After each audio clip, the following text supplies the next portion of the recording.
Le 12 janvier 1978, Marcel Bascoulard est assassiné à Asnières-les-Bourges, étranglé par un marginal de 23 ans dans le terrain vague où il habitait. Les commerçants du centre-ville, choqués par sa mort, décident de prendre en charge les obsèques et la concession au cimetière Saint-Lazare de l'artiste des rues de Bourges. Mais qui était Marcel Bascoulard? Saltimbanque, marginal ou artiste? Les deux personnages principaux de Bourges, c'est quand même Jacques Coeur, le milliardaire banquier, et Bascoulard, le miséreux, le Diogène de Bourges. Diogène de Bourges, mais surtout un créateur. Mais il avait un don de la couleur extraordinaire qu'il a dû abandonner à un moment ou à un autre, peut-être faute de matériel de peinture, tout simplement.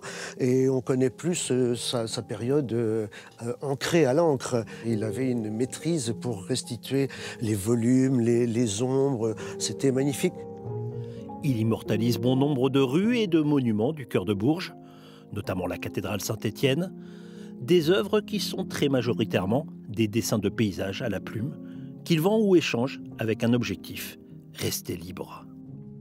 Il est évident que j'ai toujours eu comme leitmotiv de mon existence le plaisir visuel. Et ce plaisir visuel a été servi par ce tempérament d'indépendance dont je ne suis jamais départi. Alors ce qui m'incitait toujours d'être seul pour mieux observer, puis alors mieux penser. Artiste, mais aussi personnage de Bourges, il ne laisse pas indifférent. En fait, Bascoulard est quelqu'un qui adore se mettre en scène. Il se fait prendre en photo, mais très jeune, et à chaque fois il pose. Notamment, par exemple, cette photo-là, qui est... on a l'impression que c'est un acteur. Cette lubie de s'habiller en femme. Présent aussi dans des ventes aux enchères.